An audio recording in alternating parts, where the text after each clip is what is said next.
with me. You're just in the chat. So let's see if I hit the plus sign. I don't know. See if now if you can click that link again and join. The email link. Yeah. That took me to exactly where. Again?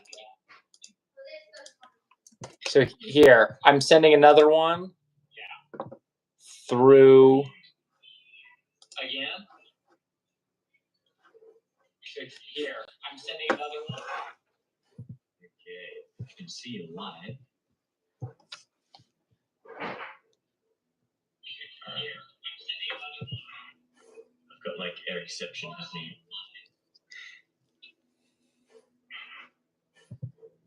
All right, here we go. Join. Yeah, I think you had to be live. There we go. Weird. Well, I can tell you that didn't happen with Daniel. There we go. Yeah, dude. Oh my goodness. We did it. Wow. That was so incredibly complex. So I'll try that for next time, going live and then just going live first and then sending the thing. Yeah, man. All right. So for if anyone sees this later, this is Michael Gumley. He lives in Australia, in Melbourne, right? Melbourne, Australia. Yeah. I don't know if I even know. Like, we Americanize everything over here, but I don't think I know anyone that says Melbourne. I feel like it's just one of those cities you have to say Melbourne. Melbourne, yeah. The first time I heard an American say it, it was like looking at battery. It like gave me a bit of a. What was that? Yeah, man. Okay, so this is fun because we, regardless of who joins us here, you and I get to catch up, which we haven't done in ages. So tell me what. I mean, I kind of know a little bit about what's the latest with you because I'm on your email list. But why don't you tell me and anyone else that might be watching later what is going on with Michael Gumley? Yeah, it's interesting times for sure. For those of you who don't know me, I'm a guitar teacher. I met Eric, probably coming up close to 8 or 9 years ago now, I reckon. Well, maybe even longer than that. The first event I went to was in 2014. 2014. Well, my first event was 2015, so it would have been 10 years ago, hey? So we've known each other for 10 years as of this summer. Yeah. Crazy. So, I was trying to learn how to make a better guitar school and stuff like that. And I think Eric was there, part of the same thing, trying to become better guitar players and guitar teachers. And we met and struck a chord, no pun intended. And been friends ever since. I'm currently in my brand new guitar studio. So the long story short was I've got a guitar school here in Melbourne that did quite well during the lockdowns. I moved to the other side of the city. When we were finally allowed to go out after being the world's most locked down city for like 2.5, almost close to 3 years, we opened a new guitar school and kind of grew that. And unfortunately, I suppose everyone's going through a sort of a cost of living crisis at the moment with prices of everything going up. One of the schools too, huh? Yeah. But one of the schools had a really high rent, really big kind of place, and we sort of overcommitted on it, thinking, yeah, we'll just work hard and it will come good. And guitar lessons, are kind of a luxury for a lot of people.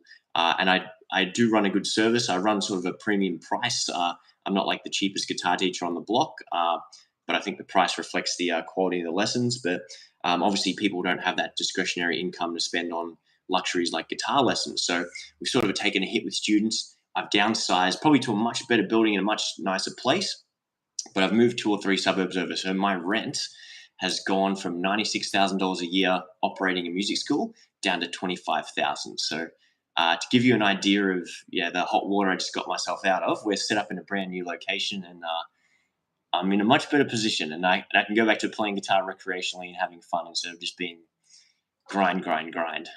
Yeah, good for you. I feel like a lot of us that met uh, during those times when we were learning how to become better business owners and better teachers and better players, we sort of got, uh, at least for me, I got to a point where I became grind, grind, grind, and I was quite miserable doing that. And so, learning how to love guitar again and just enjoy teaching for the sake of teaching, rather than always thinking, how do I conquer planet Earth and everything? You know what I mean? And so there's I don't know. There's time. There's a season for everything, right? There's a time where it makes sense to go big, and then there's a time where it makes sense to kind of scale back, regroup, and all of that. So I love seeing you kind of going through some of those changes, the way I have, and the way I've seen others do. So it's fun getting to see where everybody is.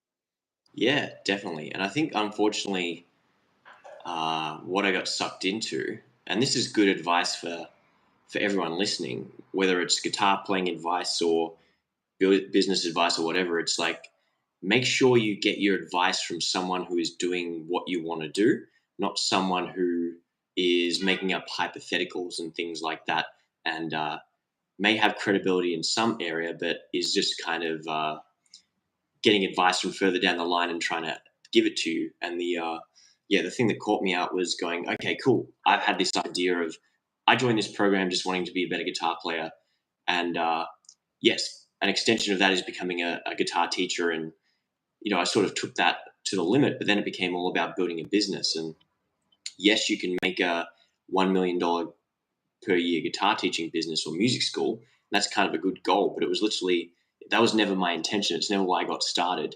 And in order to get to that level, you kind of have to really be obsessed with business, and that's the only thing that you can do.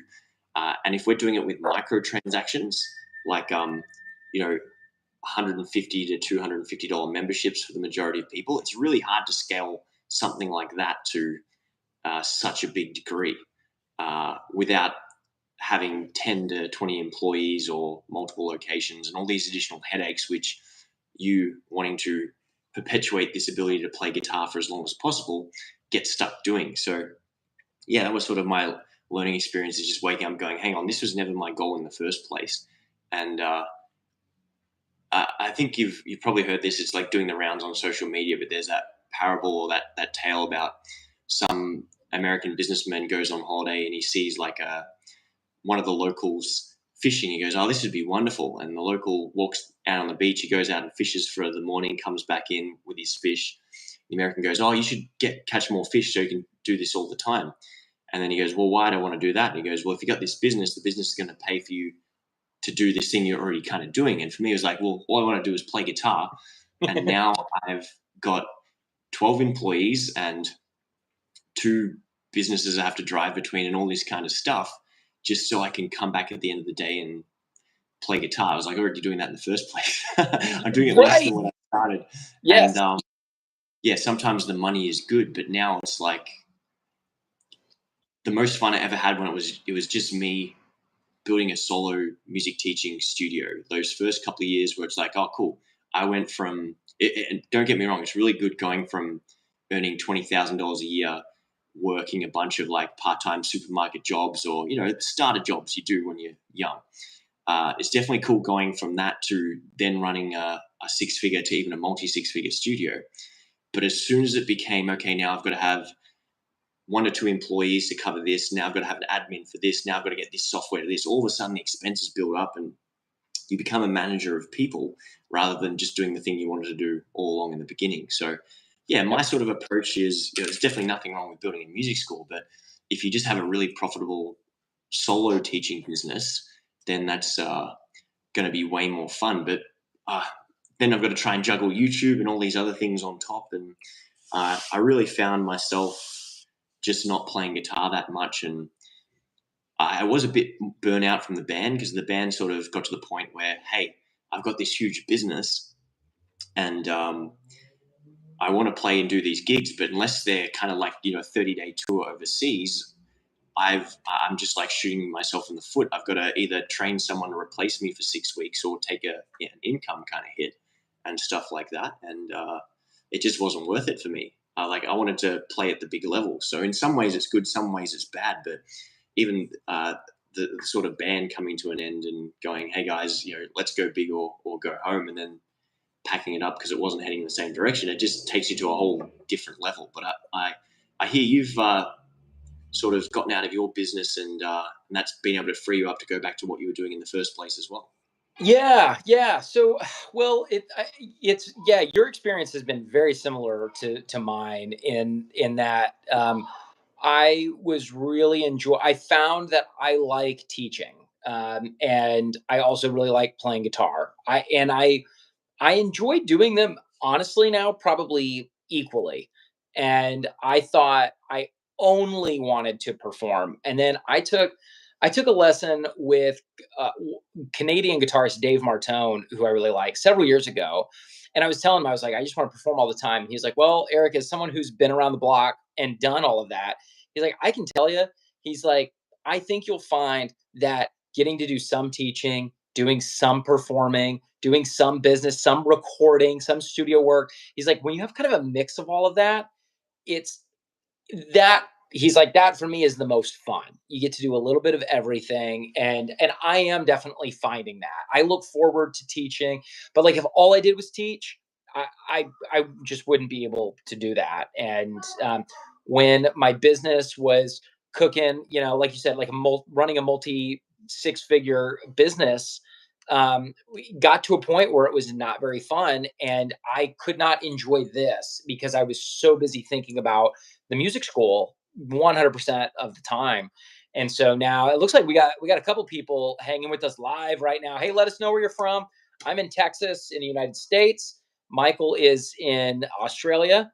And so let us know where you're from, and if you got any questions about guitar stuff or business stuff, because you and I we have a lot of business experience under our belts now, having employees. So I loved being a solopreneur and playing guitar because I would spend my mornings playing guitar, and then I would spend my afternoons and evenings teaching. And that was great for me. I didn't have to spend a lot of time working on the business. I don't actually enjoy working on a business. I enjoy creating things. So like I enjoy coming up with ideas for like, what if we, yes, it's what, oh, nice to see you again. Yes, you can ask questions. 100%. That always makes things exciting. Anyway, so that was cool. The challenge I ran into teaching by myself was I knew my kids were going to go to school, and then I would not see them ever. And so that's why I was kind of forced to kind of hire employees. And that was a pretty rough transition. But then it did get to a point where I found that having like one kind of right hand man and maybe one other part-time employee, and then me also teaching some of my students, because I don't want to teach 40 hours a week, but like if I can teach around the like 10 to 20 hours a week, but then also have an employee that's teaching their own great students, and then maybe one other person teaching 1 or 2 days a week. I like it because I don't have to do too much business, but I also get that interaction with a few other teachers. And I think I kind of found that sweet spot. And once my non-compete ends after having sold my music school, I'm 100% going to do it again. And I know exactly what I want it to look like this next time. Yeah, yeah, that's really really awesome, and I think you're on the money with having, a couple of close people and building it up from there. Like when I had 12 employees, there was like not a single day of the week where someone wasn't calling in sick. It's just like, what's the point of even having you? Um, It doesn't it boggle your mind, because I'm seeing that with the people who I dealt with that when I would have like three or four. The most I ever had, I think, was like 5 or 6 at one time. So I can't even imagine with 12. But even just having like three, like somebody was calling in sick probably once every couple weeks, and I'm like,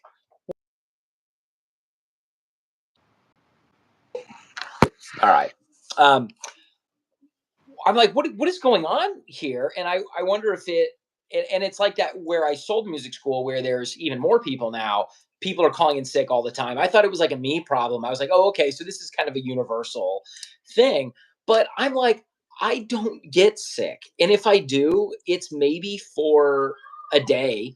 And I understand some people like just have more health issues than others, but I just can't relate to the idea of calling in sick every couple of weeks, you know?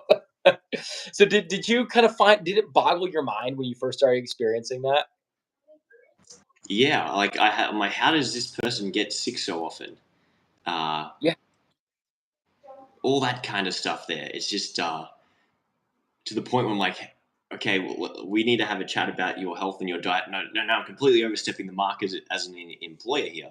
But from someone who tries to keep healthy and eat well and exercise, and you can probably relate to the same thing. It blows my mind how certain people can get sick so often. And yeah, some of it's a bit of we have a saying in Australia, chuck a sickie, where you just pretend you're sick so you can stay home, or or go to some other event kind of thing. So it's one of them things where I was always just scratching my head, but to the point where sometimes it would become a liability because you're like, well, I can't trust this person's going to be available on this day, and it would always be like, on the eve of an important event, from like, I really need this person to pull through now, and you get the call at like 9 in the morning, you just be like, dang it, Well, all those that kind of last stuff. calls, yeah, man, it's crazy. Let's see. Let's see what we got going on in the chat. Etoile says, oh no. Oh, why would you do this to us? The difference between a guitar and a fish, you can tune a guitar, but you can't tune a fish. Even, let's see, Will says, for the gentleman with the majestic hair. I think that you're referring to me. What Must be type of this. pick do you use and what hair product do you recommend to increase its girth? Well, go ahead, Michael. Well, we got a saying here in Australia: if you want curly hair, you've got to eat the crusts on your bread. I don't know if that's a universal thing. Eat your crust, you'll get curly hair. So that's something we say here to get kids to eat the whole bit of bread instead of just leaving it.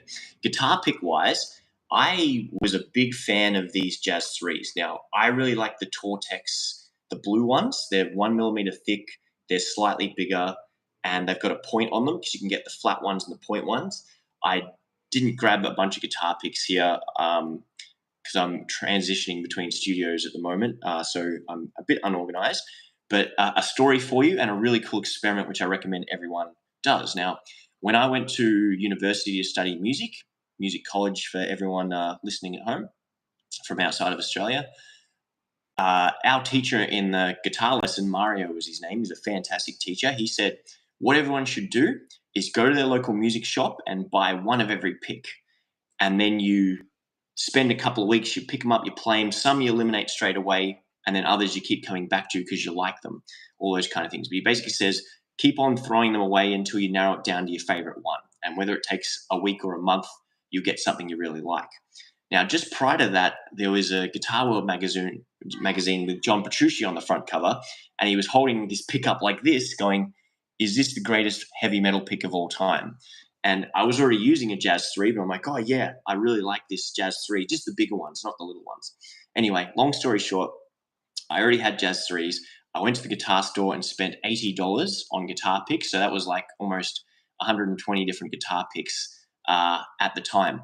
And then I went through over a period of about 2 months, eliminating these picks one by one. And you'll never guess what happened. I ended with the same one I started with. The Jazz 3 was the best one that I went with. So I've used these a lot of the time. I've tried the Petrucci signatures. I don't like them as much. But the Tortex ones, when I went and studied jazz, or when I got like more of a jazz teacher, he said to me, yeah, I used to play these, but what I found is there's not as much tone transferred. Why don't you try these Tortex ones? So I tried the Tortex. I'm like, you know what? It does sound somewhat better when you're playing like fusion or jazz or clean stuff, but I really missed the point. And then about 6 months later, they come out with a version that had a point on them, and I've just been using those ever since. Usually the 1 millimeters, but generally I'll mix a few rounds. So um, that's my recommendation: is buy a few, try them out, see which one you like.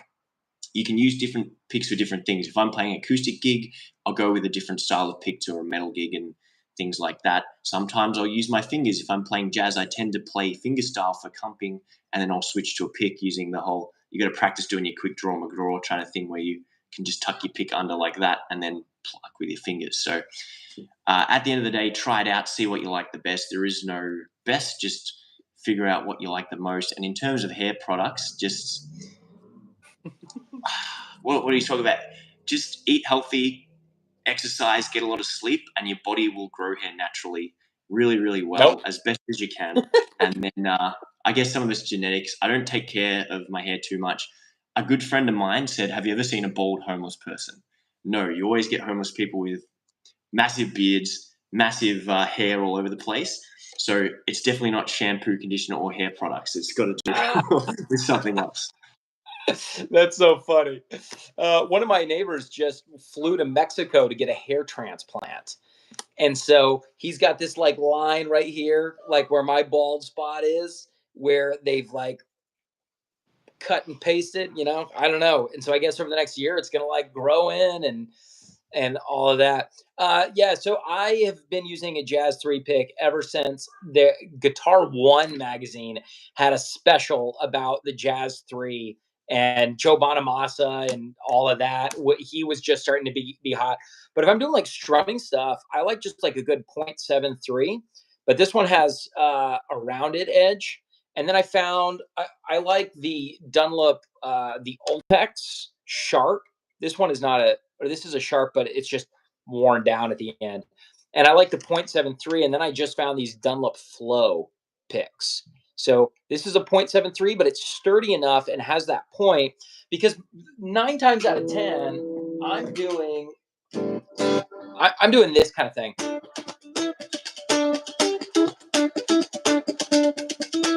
I'm playing rhythm a lot. And so doing that with like a 1 millimeter thick pick, it just kills my hand for the strumming. And then it's nice having the point because then when I go into like, shred, I have that point. So I think that's kind of what I've sort of settled on for my pick. Let's see what else we got going on here. The chat is blowing up now. Let's see. Razgriz, I work 7 days a week, 9 weeks at a time. Getting sick isn't a big deal, but it's usually burnout. Well, yeah, man. If I worked 7 days a week, 9 weeks straight, I would be burned out as well. Michael, do you have a day of the week that you are like, I don't do anything on this day? I'm interesting because I just do different work, if that makes sense. So that's generally what happens. So I keep Sundays free just because I feel like I do need a day where I don't teach just for that mental clarity. And I can definitely say, so I work, yeah, pretty much. I teach 6 days a week. Some days are more heavy than others, depending, because we run some primary school or what you call elementary school programs. So we go into the schools and You get the kids do, out of the classrooms and did, run did you programs like follow that. the Build a Music School model for doing that? No, I've been doing that for like pretty much 15 years since day one. Um, Wow. so uh, I don't know exactly what their model is in terms of what to do with that kind of thing, but I've sort of had 3 or 4 school programs over the last 15 years, uh, which has been going really well. And Cohen, we will get to the chat very, very soon. The chat is about this big on my screen, and we'll get round to that one soon. Play Polyphia, I don't know what Ram Ranch is. I don't I think going live on YouTube is funny because I don't know how often you've done it, but I'll specifically post, hey, this is what my live video is about. I am practicing these songs for this gig, or I'm working on writing this song, and people will come in the chat and they'll just be like, dance monkey, play this, play some Pink Floyd, and I'm just like, no, that's not what like this. I'm not taking requests right now. Now, if I'm in a really good mood, I'll be like, all right, I'll take a break from that and I'll dance for you. But people just request the most insane things. Yeah. We'll just to answer that question, and we'll answer the one about the circle of fifths um, in a moment. I sort of do my office work and my catch up calls on the Sunday, but I don't do any teaching because I need a day where I just don't teach and it refreshes. But I will like go to my grandparents' house and they'll be like, "Oh, we need these chores done, but we don't want you to burn out." I'll be like, "No, I can more than happily operate heavy machinery today. No worries. It's just a different job, so it keeps me mentally engaged." Yeah. Well, and also, I don't know if you find this, but being when you are running, when you're making a living for yourself and you're not working for someone else, for me, it's very hard for me to turn my brain off. And when it's a day off, it's hard for me to kind of relax and not be thinking about all the stuff I need to be doing. And so I need something that is either kind of physically or mentally demanding on my day off that and that will relax me because I'm so focused on that thing that I'm not stressing about business activities. Does that make sense? Yeah, 100%. Yeah. Yeah. I have like one so my goal has always been and I'm working totally the wrong way towards this right now, but my goal has been to never have to be on a computer again. And so at least one day a week, like typically on Sunday, like I can't even look at the computer. Even if there's something that has to be done, I'll jump on real quick and take care of it. And then I'm like shut down. I want the computer shut down. I want the phone gone. And like I'll watch TV and I'll watch movies or something, but I just don't want to be connected to the internet. Yeah, definitely. Yeah, it's a whole different ball game, and it's good to be able to break away from that there. Well, let's go back to that circle of fifths question. So my Oh, is there theory still on, a question? yeah, there's a question on circle of fifths.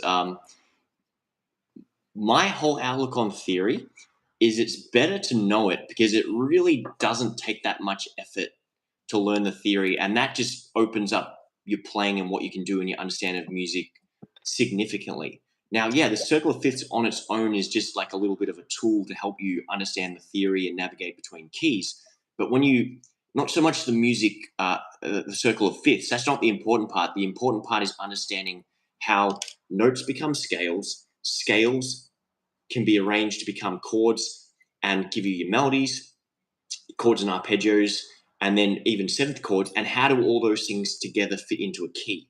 That's what you need to understand. The circle of fifths will help you navigate keys, and the circle of fifths will help you kind of make your way through certain songs if you are doing key changes. But what you really need to understand is how do I write a major scale? How do I figure out what the chords are in the major scale? And what sub pentatonics or modes and all those things, how does that all fit into it? And once you understand that as a contemporary, rock, metal guitar player, pop guitar player, um, that's what you need to know. If you want to go into jazz territory or be a much better improviser, you need to have that better understanding of modes and the other harmonic minors, melodic minors, all those kind of things.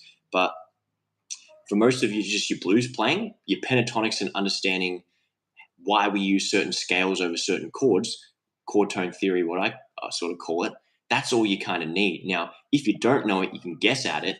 I don't think Jimi Hendrix could have explained to you what he was doing, but he definitely knew if I do this at this point, it's going to create the sound I like.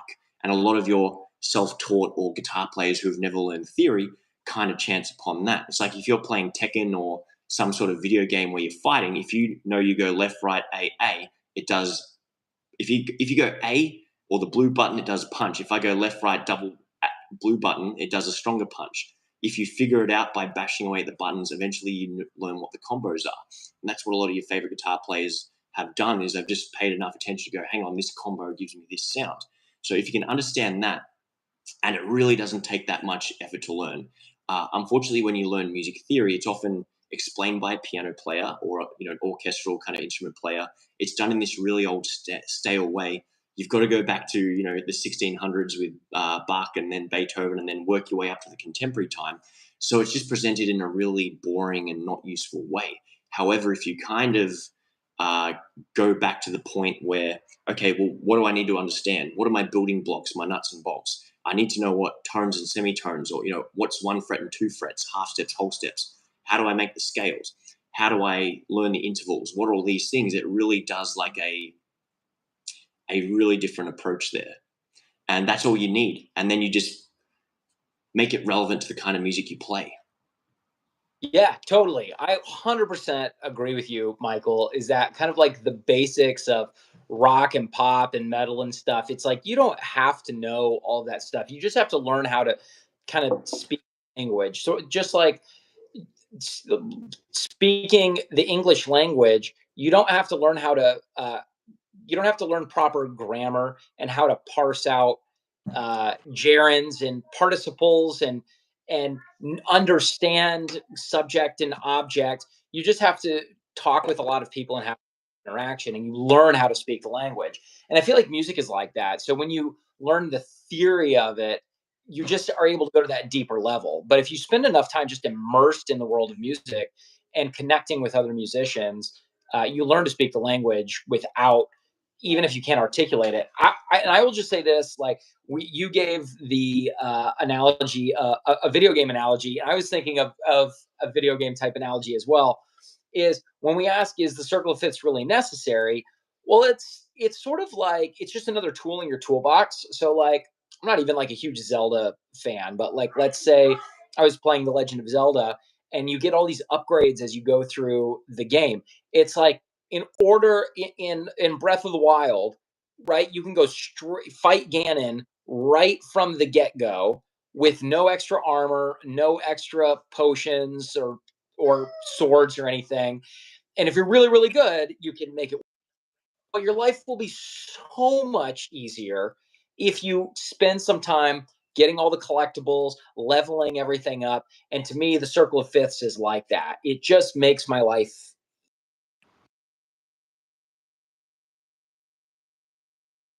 Yeah, no, really good insight, and you went in a different direction. I really like the fact you went in that thing. Also, I'm a massive Zelda fan and love it. But in terms of the one little thing I put on that, the theory is the treasure map. If I said, "Hey, I'm at a football field or I'm on a little island and I buried some treasure somewhere," and you're going to go find it, do you just want to start digging randomly, or would you prefer if I gave you a treasure map? If you've got the map and you know where X is and you just got to dig, you'll find that treasure in as long as it takes to walk to X and dig. If you have to randomly try and figure out where I've hidden it and keep digging till you find it, you might find it in 6 minutes, 6 hours, 6 days, 6 weeks, 6 months, 6 years. Wouldn't you just rather have the map that tells you exactly what to do? So music theory is just like having a recipe book to say, if you want this sound, go and do this to get that sound. And it's kind of retrospectively an explanation or even sometimes an assumption saying, hey, Beethoven did this. If we follow these kind of rules, this is probably what he was thinking to get to that. Whether that's true or not, we may never know. But it's kind of like the retrospective analysis and explanation of what is happening and going on. And the thing about theory is it's not one rule for everything. You can explain what Bach did using certain principles. 80% of those principles apply to Beethoven, which happened close to 100 years later. But Beethoven broke certain theory rules to create the sounds that he did. And Bach would say, no, you can't do that. But in order to make those sounds, you had to break some of the rules that Bach was following. So it's not that the theory is inconsistent. It's like if you want a chocolate cake, you need milk, sugar, eggs, flour, chocolate. If you want a strawberry cake, you want milk, sugar, eggs, and then you want the strawberry essence or the strawberries on top or kind of thing. So a lot of the foundation is the same, but you need to change what's on top. And that just kept happening every couple of 100 years until modern times, the evolution of information transfers faster to the point where we have different genres every 5 to 10 years because the information is retained and we can keep on building up from it. If you want to play rock and roll music, it's the same theory as blues music, but you change a few things, you speed it up. If you want to play jazz music, then you need certain elements which are again present in blues, but have been taken to a different degree. If you want classic heavy metal versus thrash metal versus death metal, they all sound quite different to someone who listens to metal, and you follow the different rules for each one. It's just a recipe book. Yeah, yeah. Um, Oh, what was the other thing I was going to say about Oh yeah, theory is not a set of rules. Theory always takes place after the music has been created. So somebody creates some music, and then somebody later, after the fact, looks back and says, "Here are patterns I see within their music," and that's the theory of the music they created. And then we sometimes treat it as like these are the rules to follow. But I like what you're saying. It's a recipe book, and all it is Bach did things a certain way. We can analyze that, and we can copy those patterns if we want those same sounds. Then Beethoven did things a different way, building on that foundation. But then he kind of changed the rules. And then just every time we analyze different types of music, the rules for the theory, the foundation is the same, but then the some of the nuances change. But yeah, it's never rules. It's always just looking back and organizing into patterns what people have already created. Correct. We need to have some sort of reminder, Eric, to say keep on asking questions, guys. If you're in the chats and you can see us, and I don't think either of us are left-handed. We've just got the flip going on here. But Right. I'm left-handed, but I play guitar right-handed. we got people on the stream, 3 people on the stream. So I've got about 10 minutes before I've got to duck off. So if anyone has any guitar-related questions or theory-related questions, put them in the chat. Otherwise, Eric and I are just going to keep on talking about whatever we like talking about. That's right. So if I I send really in a appreciate $2 me on the stream. chat, I'm going to split that with you, Michael. Next time I see you, I'm going to give you $1. Oh yeah. So thank you for that's that. Okay. I still owe you a bag of M&Ms for beating me to 2,000 subscribers. Was it M&Ms or a steak? I can't remember what the deal was. M&M. So if it's M&Ms. M&Ms or steak, I'm always going to defer to M&Ms for sure. Why don't you guys read chats? Is Cohen? Well, we got there eventually. The reading from the very top. Bloodbuster, Ranch. Yeah, we don't know what that is. Your title can't be seen when randomly scrolling. That's why. Man, that's a great analogy. Oh, cool. Awesome. Big Poppy says, wow, 2 left-handed. Oh, yeah, you already responded to that. Orpin is here. It's 7:21 a.m. All right, Orpin, this is Michael. Michael, this is Orpin. So Orpin lives in India, and he jumps on my live streams almost every single day, and we talk about Marcos Foley, and Orpin is quite a great guitar player. He says, a good friend of mine sent me a track that has synth on it. How do I start soloing over it, and what do I start first? Ooh, well, it's less about the fact that it's synth, and it's more what are the harmonic elements of it. I'd want to know the chord progression so that I can start thinking about the chord tones and start thinking about the key that I'm in. It's usually though, so like today I was in the studio. I was really excited. I got to record some guitar tracks for Prism. I've been playing with them, and now getting to record on even just one of their songs is a great honor for me. But there's lots of synths in that, and when that kind of style in particular, just in a nutshell, is a lot of like long, drawn out notes, and definitely a lot of pentatonic with a little bit of like majory stuff. So, like, let's say we were in D major or A major, and you've got something like right, real common would be like a 4-6-5 progression, and so then over that I might just be going like let me say in the key.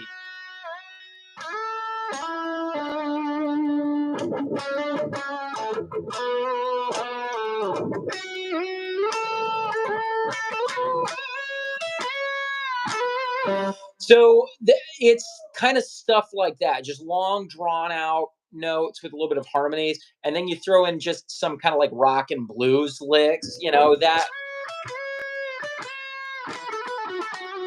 that kind of a thing.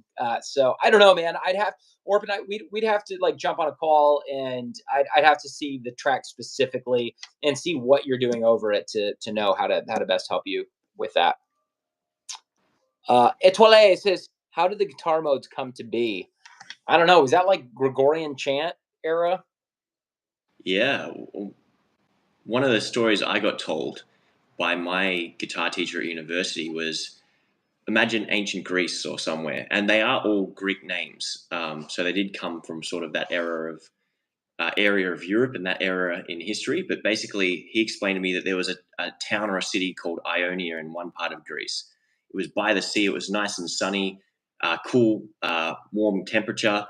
everyone had a great time. So they had the notes C, D, E, F, G, A, B, C. And they arranged them that way because when you play those notes, you get a nice, bright, happy sound. So the people who reflect their happy mood in this town of Ionia, they basically took the notes and played them that way. The neighboring town, Doria, was a little bit colder. It still had the nice sun, but because it was higher up in the mountains, the air was a bit cooler. So they kind of like to start on D. So it still had that kind of longing, happy kind of feeling you get from the major six sound, but it still had that little bit of a coldness from that minor third. And then the town Phrygia, which is actually a real place, one of these surviving kind of towns, Phrygia was a bit closer to the border where you had the Middle Eastern influence. So they kind of, in their music, put that flat two in there.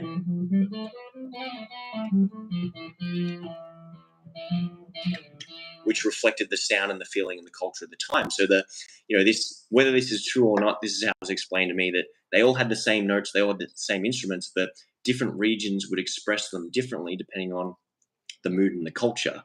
Now, it could be as simple as someone just played a chord and gone, hang on, if I make that the one and I play these scales, I get a completely different feeling. And I highly recommend, if you're interested in modes, you watch a DVD. You can find it on YouTube for free, but definitely worth supporting the artist and educator, Frank Gambale.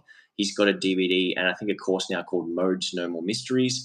And he just basically said, I like to think of them as moods. Do I want a happy mood, a sad mood, a dark mood? And how can I use the music, the scale combined with the chord to evoke this certain sound that I'm trying to get?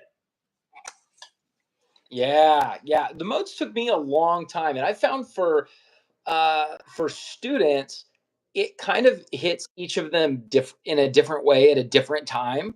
Even if I teach it the same way, there's like some things I teach where I know pretty much every time how it's going to go. When I teach the modes, I kind of don't know how it's going to go because it I don't know. It just takes a while for it to click with different people. But what I tell like my rock guys, the guys who grew up with like classic rock, they're like, I want to do the modes. I'm like, great. We're gonna just live in Dorian for a long time. And so what I tell them is I'm like, let's not even get into the theory of it right now. Just take your minor pentatonic and then add this note. And I make them just improvise pentatonic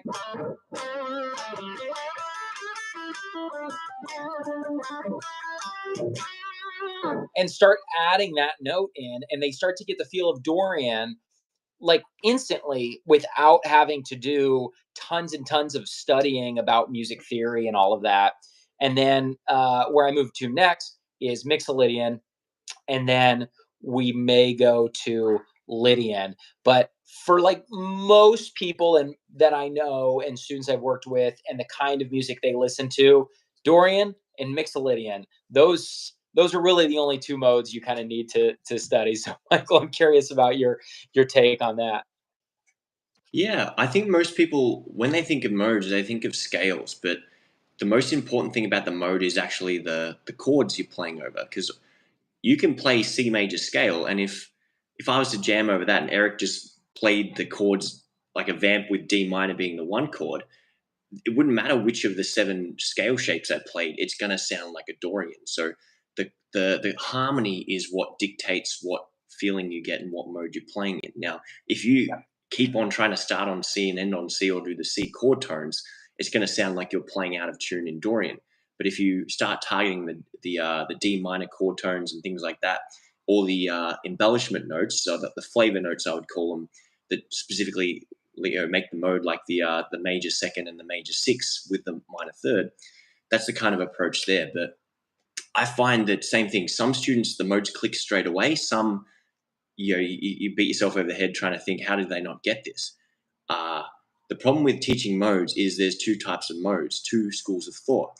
Are we thinking horizontally or are we thinking vertically? Am I thinking C Ionian is D Dorian is E Phrygian, these are all relative to each other? Or am I thinking I'm going to play C Ionian or C Dorian or C Phrygian?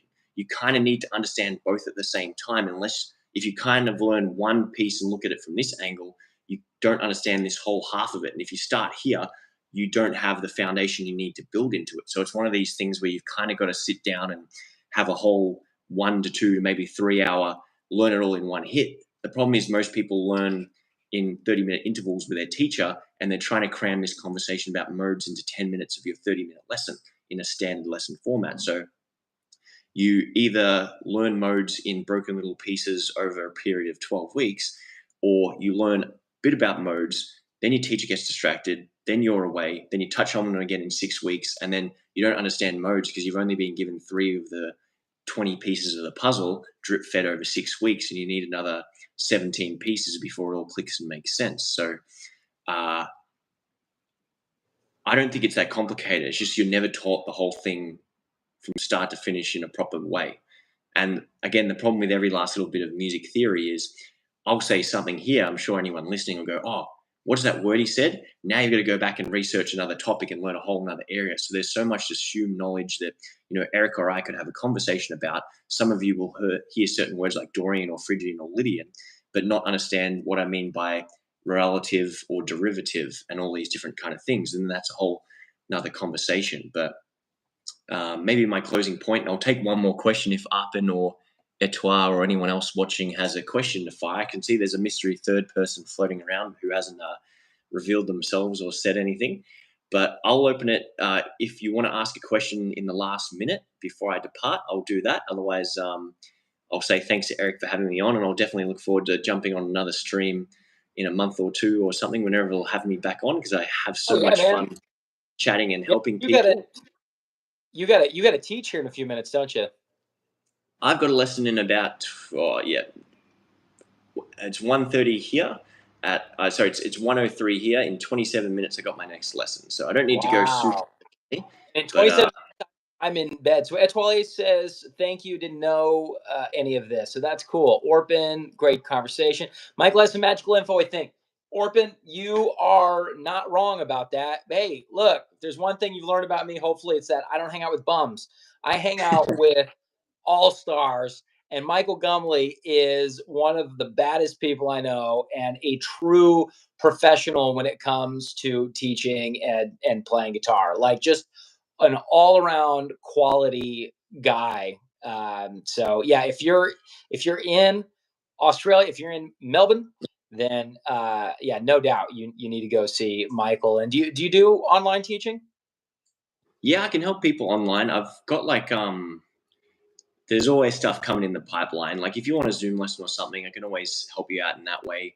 I've got my Guitar Ninjas kind of curriculum. So if you're a total beginner and you'd never done guitar before, that's kind of like allowing you to go from a white belt beginner to a black belt Guitar Ninja master using my curriculum. So you can check that out. But I've got a program which I'm kind of toying with the name Total Guitar Transformation. There's all these things I do for my students that I haven't put online, but if I put them online and set them up properly, they'd be really, really great resources. But last little thing I might say to you, Eric, I don't know if I've had this conversation with you before, but your listeners might find it helpful, is I had an operation on my arm. Well, we're coming up closer Yeah. to, that'd be like 15 years ago now or thereabouts. It was, I had an operation on my arm. I couldn't play guitar for close to 18 months while I went through rehab and recovery. But I wanted to be a rock star. Like I was going to be a guitar player no matter what. And I had this arm injury, and I tried rest it for a week, didn't work. Rest it for a month, didn't work. Rest it for 3 months, didn't work. Rest it for 6 months, didn't work. Try acupuncture, try massage, try everything under the sun. And it got to the point where, okay, I just went and had the surgery. That fixed the problem straight away. Should have just had the surgery straight away. But obviously you don't want to do invasive stuff, which can potentially stop you playing or stop your hand moving for forever. So, but during the off time, it was, okay, well, I can't play, but I can still read every single music theory book that there is and learn and understand all this kind of stuff without sounding braggadocious or whatever. I have been quite academic. All throughout school, I got very good grades and things like that. I don't know what the equivalent are, but essentially got in the high 90s for our kind of finishing high school, going into college kind of thing. So I've always done very well academically, and I have that obsessive personality. So I was playing guitar 3 to 6 hours a day. That's part of the reason why my arm stopped working, and I needed to have an operation to fix the repetitive strain injuries I was doing for myself.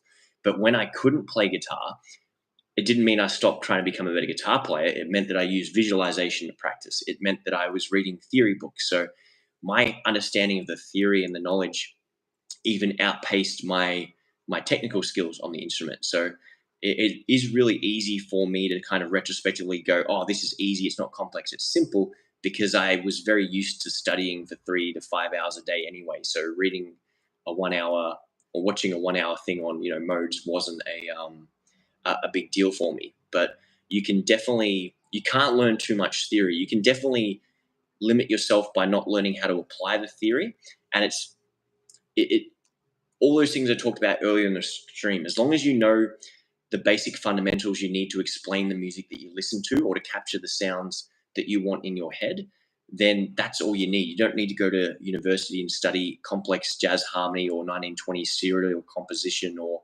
atonal music or any of this crazy stuff.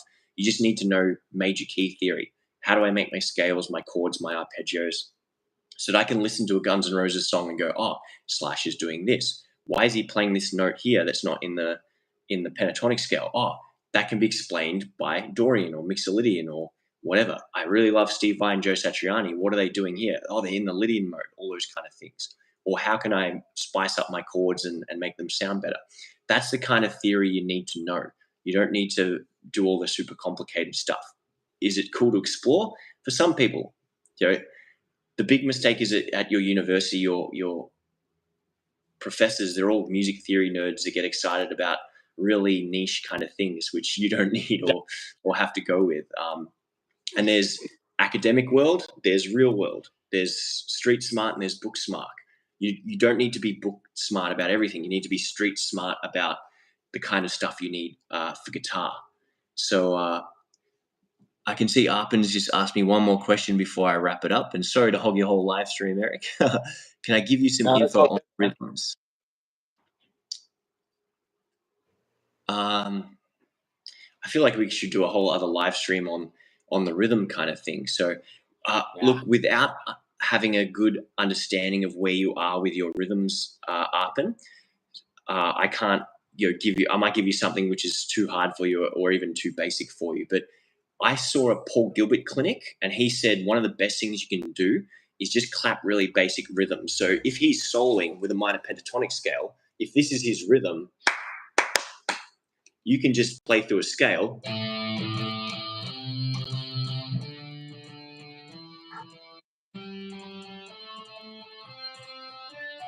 You just play through that scale with a backing track mimicking that rhythm, and it sounds cool. If you apply that to two notes,